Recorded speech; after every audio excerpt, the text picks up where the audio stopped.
September 11, 2001. On that date, the United States was attacked by Al-Qaeda, a splinter group of ruthless militant Muslims. The lives of almost 3,000 people were taken that day. That attack was followed by other attacks in Bali, Indonesia, Madrid, and London. Hundreds of additional lives were lost. The United States responded by working to ferret out Al-Qaeda cells and by attacking Afghanistan and overthrowing its regime that had been harboring Al-Qaeda. Then the United States attacked Iraq and overthrew the brutal regime of Saddam Hussein. The fighting, destruction, and deaths continue today. Our nation's ongoing, long-term struggle against the violent Islamist movement raises many questions for the thoughtful Christian.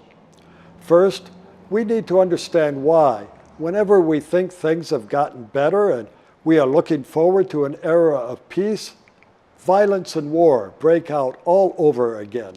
The people in the Old Testament knew what the psalmist was talking about when he talked about the terror by night and the arrow that flies at noonday.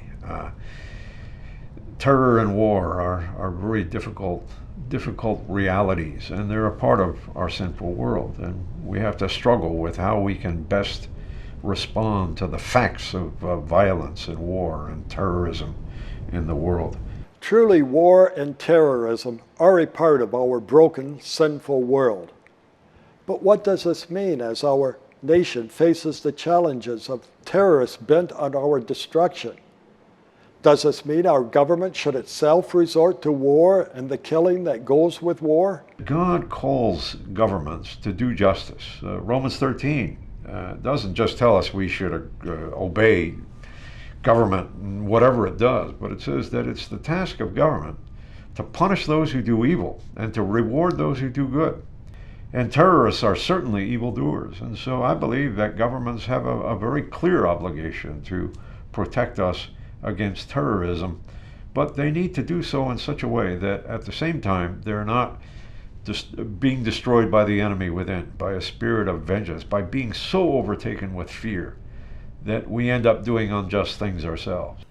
It does present some challenge in that when I listen to Christ's call to love my enemy, to pray for my enemy, to turn the other cheek, it's tough when you're dealing with a radicalized group that is, say, suicidal, willing to die for their beliefs. It's very difficult then to say, I'm going to turn the other cheek when they're getting onto a bus full of people and blowing up innocents. So it does present some challenges as a Christian to find the proper use of force. Some force may be necessary. Some hard lines may need to be drawn in the sand. And yet the slippery slope then is that that the pendulum swings too far, that we pursue our objectives at all costs. The idea that we should do whatever it takes always makes me nervous. Somewhere there has to be the kind of love that doesn't let us be treated poorly, but also treats that person with respect because of who they are as a creation of God and not what they've done. Even Christians who insist that the God-given, justice-pursuing role of government allows for governments to use force to protect their citizens and thwart the efforts of those who are plotting evil, also insist with equal strength that governments in the use of deadly force must observe certain limits. An anything-goes attitude is not right. Down through the centuries, Christians have struggled with the question of what limits should a justice-promoting government observe as it uses even deadly force and warfare in its pursuit of justice? We today, as followers of Jesus Christ, need to struggle with that question as we respond to the horror of 9/11 and the terrorists who would do us great harm. That question is not easy to answer can be seen in some remarks President Bush made immediately after 9/11. On September 14, 2001, President Bush spoke to a mourning nation from the National Cathedral in Washington, D.C. In that address, he proclaimed, "Our responsibility to history is already clear, to answer these attacks and rid the world of evil." 6 days later, he addressed a joint session of Congress and declared, "Our war on terror begins with al-Qaeda, but it does not end there. It will not end until every terrorist group of global reach has been found, stopped, and defeated." President Bush, with these words, promised to rid the world of evil and to find, stop, and defeat every terrorist group of global reach. We need to ask ourselves, are these appropriate, realistic goals? Do they observe the sort of limits that biblical principles suggest we ought to impose on ourselves? For those of us who are not pacifists, who believe that there are times when a nation has to go to war against another nation in order to do justice, to correct really horrible things. Obviously, the war against the Nazis was a clear case in point for this. But for a Christian, it's so important for us to think about the spirituality of warfare. St. Augustine, who introduced the just war guidelines for nations, said at one point that as we go about trying to destroy our enemies, we have to be very careful not to ourselves be destroyed by the enemy within. And then he said something amazing. He said, it's so important that even warfare be conducted with kindness. Now, that's a puzzling thing.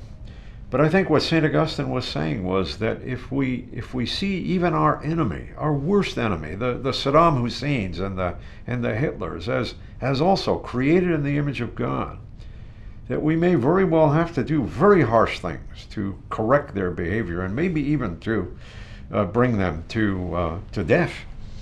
But that we ought never to do it with a spirit of vengeance, with a cruel attitude that could itself destroy us within. And so there's a spirituality of dealing with terrorism and with warfare that's a very important part of the Christian life and often gets ignored by biblical Christians. Yeah, I think for me this is probably the most complex, or one of the more complicated questions. Government's always about, at some point, the use of violence or the use of force. And if we believe the government is ordained by God for particular reasons, then we have to start thinking about under which circumstances ought we to use violence. You know, what is important enough, or, you know, at what point are we obligated to kill? Or are we ever? But you know, for the Christian, being destroyed by terrorists is not the worst thing in the world. The worst thing in the world is what the Apostle Paul talks about in that wonderful passage in the Epistle to the Romans, where he says that the real threat is to be separated from the love of God in Jesus Christ. And so we have a very special obligation as people who do not consider the threat of terrorism to be the worst thing in the world. We have a very special obligation to remind our government that it's quite possible for a government in legitimately protecting citizens against terrorism to do things itself that can destroy our souls.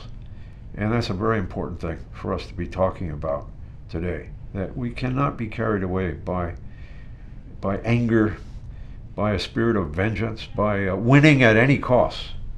And we have a special obligation to tell the world that terrorism isn't the biggest threat. What's the biggest threat is that we be separated from the love of God in Jesus Christ. So I don't know how you balance those two things, though. You know, separation from God, not death, is the only thing we ought to fear.